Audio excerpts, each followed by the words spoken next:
KPM.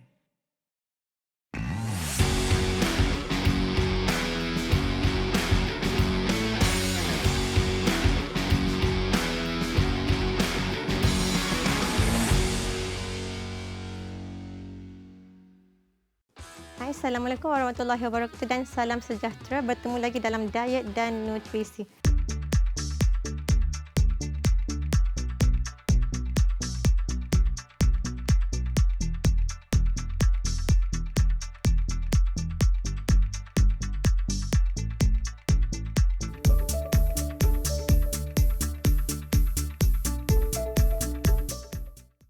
Jadi hari ini kita akan membincangkan tentang suplemen ataupun makanan tambahan. Jadi apakah yang kita maksudkan dengan suplemen ataupun makanan tambahan? Ia merupakan satu makanan ataupun satu substans yang diambil oleh mereka dalam pelbagai populasi sebagai tambahan untuk melengkapkan nutrien dalam kehidupan seharian untuk improve ataupun meningkatkan taraf kesihatan. Pengambilan suplemen ataupun makanan tambahan ni sememangnya secara meluas dijual over the counter dan mudah didapati. Suplemen juga boleh didapati dalam pelbagai bentuk, sama ada ia boleh dalam bentuk secara pil ataupun tablet. Mungkin juga suplemen itu dalam bentuk liquid ataupun cecair ataupun dalam bentuk powder.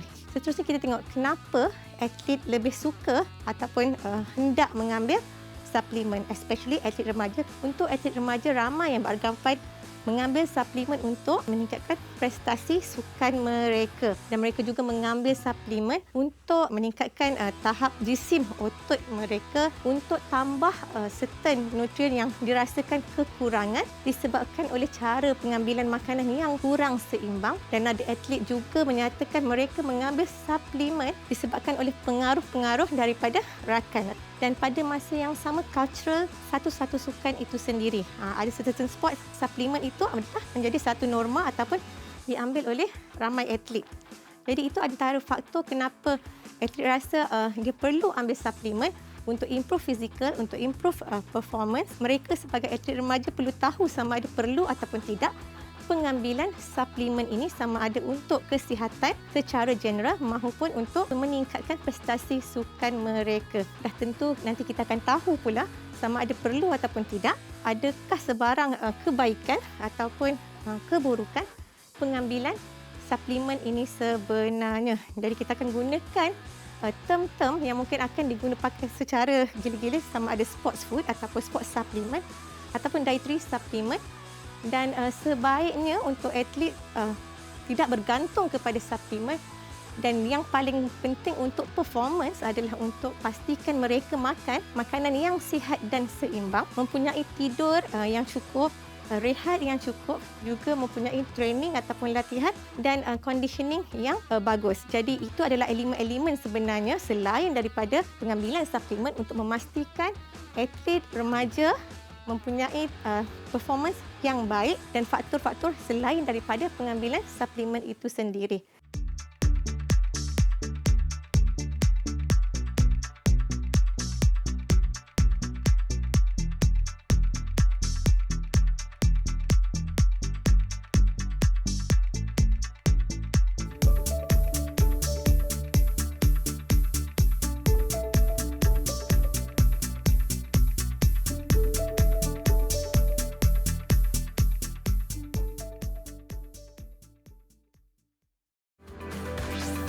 Didik TV KPM.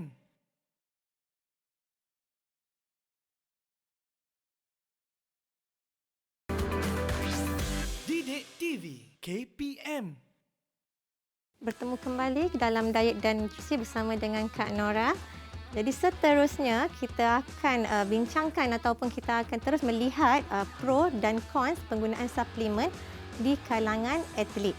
Okey, apakah kelebihan apabila kita mengambil suplemen, yang mana mungkin suplemen ini boleh membantu untuk melengkapkan kekurangan certain nutrien yang diperlukan.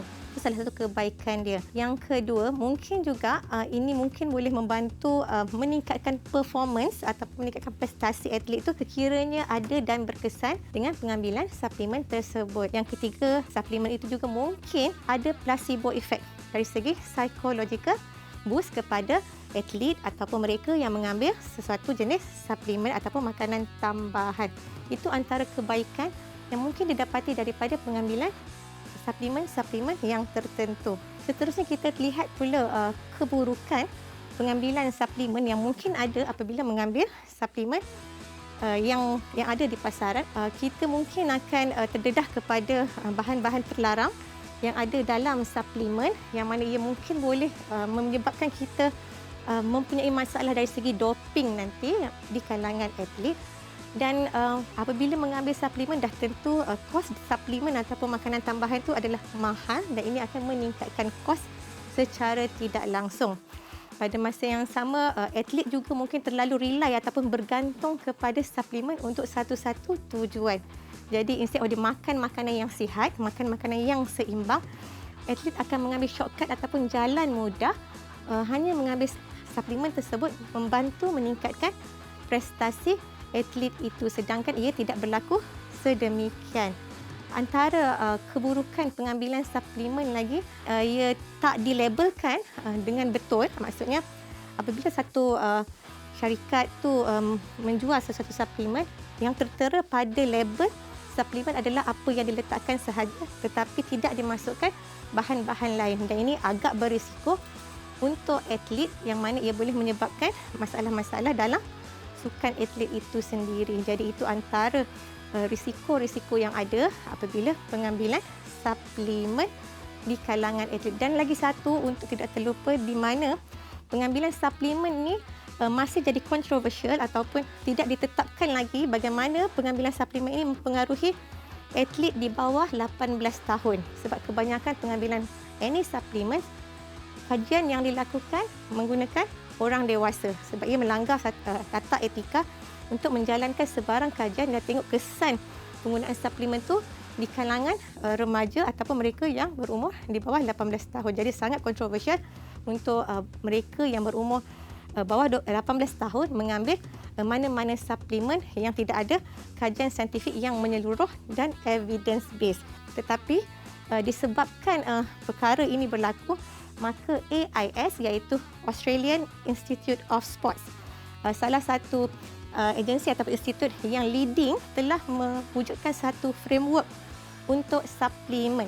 Framework suplemen yang mana apabila mereka mewujudkan framework ini, ia menjadi satu rujukan ataupun panduan kepada semua mereka di bidang sukan, termasuk atlet, coaches, sport science punya people, practitioner, untuk jadikan panduan segala maklumat tentang suplemen, merangkumi risiko-risiko, benefits, legality of the supplements, dan juga kesan-kesan suplemen, pengambilan suplemen yang ada. Dan mereka membuat satu rangka supaya dia boleh dijadikan panduan dan menggunakan semua evidence ataupun kajian-kajian saintifik evidence based untuk diletakkan di dalam kumpulan-kumpulan tertentu, yang mana nanti kita akan nampak dengan jelas di mana dia membahagikan kepada 4 kumpulan, iaitu kumpulan A, B, C, D klasifikasinya, dan ini dikategorikan supaya menjadi panduan untuk atlet ataupun dietitian merujuk sama ada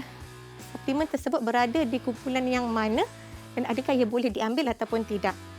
Jadi untuk yang pertama, kita akan tengok kumpulan A punya suplemen, yang mana kumpulan A ni daripada 4 kumpulan A ni adalah yang ada strong evidence base, dan juga dia ada tunjukkan penggunaan suplemen tersebut mengikut protokol dalam sukan tertentu, yang mana ini adalah kumpulan yang paling selamat untuk kita jadikan rujukan, sebab dia dah mengambil kira semua faktor-faktor dari segi risk, safe, legality dan juga benefits kepada kita untuk kita ambil ataupun tidak.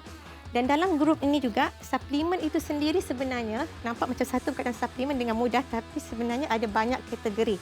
Ada 3 kategori, sama ada medical supplements, sport food ataupun performance. Jadi dalam grup ini pula, suplemen itu dibahagikan kepada 3 kumpulan disebabkan oleh fungsi dan jenis yang berbeza. Yang mana yang medical supplements ni adalah satu supplements ataupun nutrien untuk critical illness, untuk illness tertentu dan untuk mencukupkan kekurangan satu-satu nutrien. Maksudnya ini adalah medical supplements biasanya macam vitamin A, vitamin C, kalsium, iron, yang mana itu adalah di bawah kategori medical supplements dan ini kebiasaannya diprescribe oleh dietitian mahupun doktor, diberikan kepada atlet ataupun golongan tertentu yang mana kita memang dah kaji sama ada dia perlukan ataupun tidak medical supplements tersebut. Contohnya kalau kita lihat orang yang anemia, bila dah dilihat dengan dia punya lab result memerlukan suplemen, yes, doktor ataupun dietitian akan prescribe untuk dapatkan iron suplemen kepada orang tersebut ataupun atlet tersebut. Kemudian sports food. Sports food adalah specialized product yang ada satu-satu nutrien dan dia diberikan kepada atlet sebagai convenient, dalam bentuk yang lebih convenient dan mudah diambil sebenarnya. Kita panggil itu adalah sports food yang mana kalau kata pergi training ataupun pergi competition susah untuk dapat makanan yang sebenar. Jadi kita akan bagikan sports food. Antara sports food yang ada adalah kita ada sports drink, kita ada sports bar, kita ada sports gel dan kita ada juga yang paling famous, kita ada protein powder dan ini sangat common untuk diambil oleh atlet untuk melengkapkan nutrien pada masa tersebut dengan lebih convenient dan lebih mudah. Yang ketiga adalah performance supplement, yang mana performance supplement ataupun boleh dikategorikan sebagai ergogenic aids, yang mana ia adalah satu suplemen untuk meningkatkan prestasi pada sukan-sukan tertentu. Antara contoh untuk performance supplement adalah contohnya seperti kreatin, caffeine, beta-alanine. Itu antara contoh-contoh performance enhancer ataupun ergogenic aids ataupun performance supplement. Jadi ada 3 kategori dekat sini dalam grup A yang mana kita akan lihat dengan detail. Jadi kita akan fokus kepada 2, iaitu sports pertama adalah protein, yang kedua adalah kreatin. Bila kita sebut tentang protein, kita tahu yang atlet ada ambil protein, yang mana protein ni mungkin berasal daripada whey, sama ada casein, soy protein ataupun daripada kacang pis punya protein ataupun albumin. Itu adalah contoh-contoh protein yang ada. Sekiranya atlet nak mengambil protein ini melengkapkan keperluan protein, dia kena cek dululah, kena ada satu checklist sama ada protein yang diambil, protein powder yang diambil adalah mengandungi protein semata-mata, tiada tambahan any substansi yang lain yang mungkin merisikokan atlet itu nanti.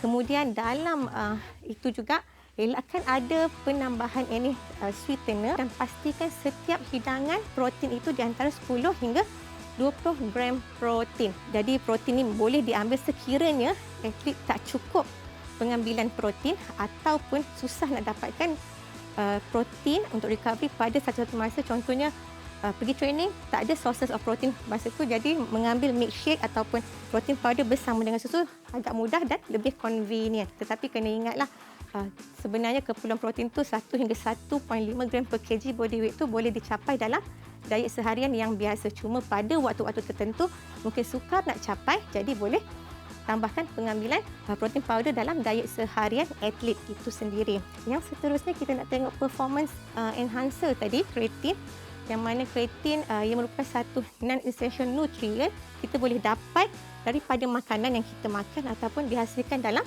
badan kita sendiri. Dan ada atlet yang memang mengambil kreatin dalam bentuk kreatin monohydrate dalam bentuk powder putih, yang mana pengambilan kreatin ini dah ditegaskan beberapa position statement menunjukkan bahawa atlet yang berumur di bawah 18 tahun tidak sesuai untuk mengambil kreatin kerana bimbangkan kesan sampingan pengambilan kreatin itu sendiri. Antara side effects kreatin mungkin boleh menyebabkan dehydration, boleh menyebabkan cramp. Untuk adult mungkin ada kesan yang berbeza, tetapi untuk remaja kreatin tidak sesuai dan tidak disarankan untuk atlet remaja mengambil any supplement ataupun any performance enhancer, antaranya adalah kreatin ataupun caffeine. Jelas kita tengok 2 contoh dekat situ, jadi jumpa lagi selepas ini untuk penerangan jelas tentang suplemen lagi.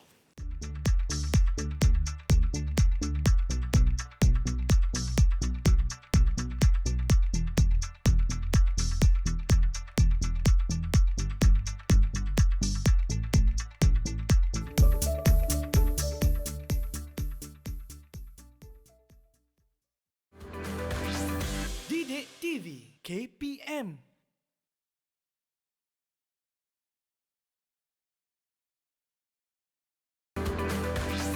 Didik TV KPM.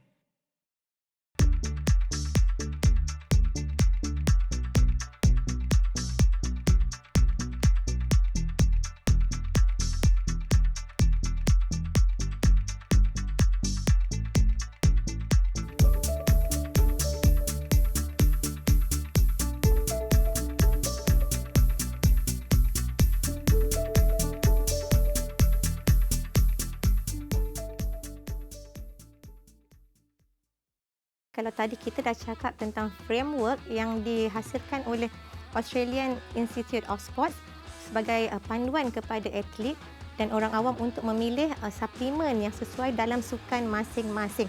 So, tadi kita cuma fokuskan yang berada di kumpulan A, iaitu yang paling ada banyak evidence ataupun paling strong evidence diambil oleh atlet dan ada banyak kajian-kajian saintifik. Sebenarnya dia ada lagi 4 kumpulan ataupun 3 kumpulan yang lain iaitu B, C, D, dan atlet boleh rujuk sendiri daripada website untuk dapatkan senarai-senarai suplemen ataupun sports food, medical supplements ataupun performance enhancer daripada senarai-senarai dalam grup B, C dan D untuk dijadikan panduan yang seterusnya. Saya dah tekankan tadi tentang kreatin dan juga protein. Perlu diingatkan yang pengambilan protein dan yang berlebihan juga tidak membantu meningkatkan muscle mass sekiranya faktor-faktor lain tidak diambil kira. Seterusnya kita nak tengok apakah tanggungjawab atlet sebenarnya dalam pengambilan protein ataupun dalam pengambilan suplemen sebenarnya yang boleh kita jadikan panduan supaya atlet betul-betul tahu apa yang diambil.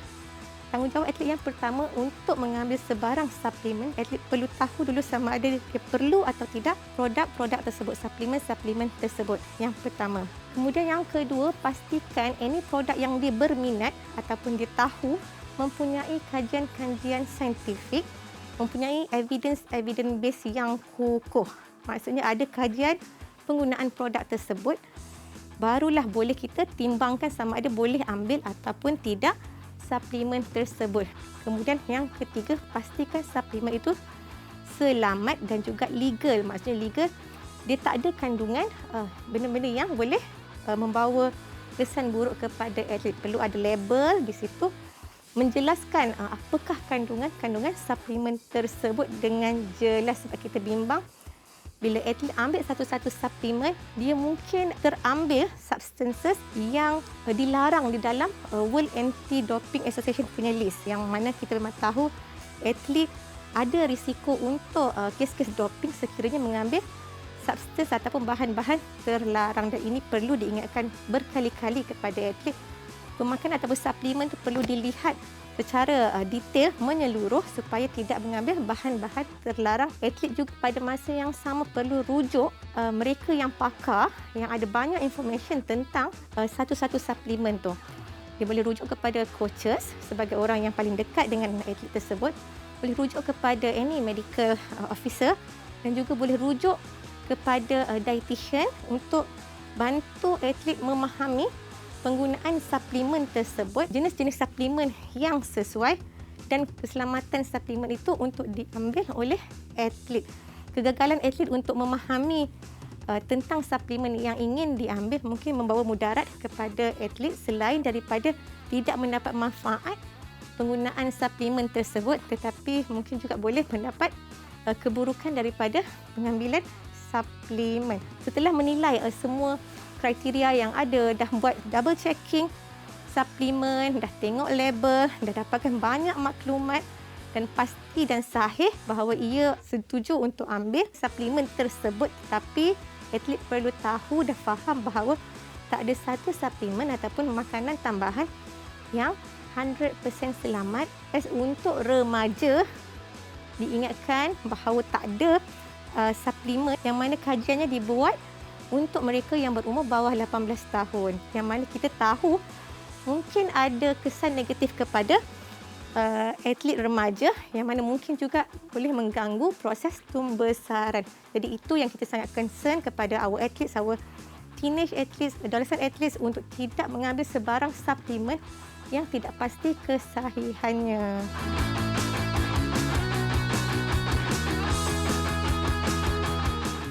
Jumpa lagi. Bye.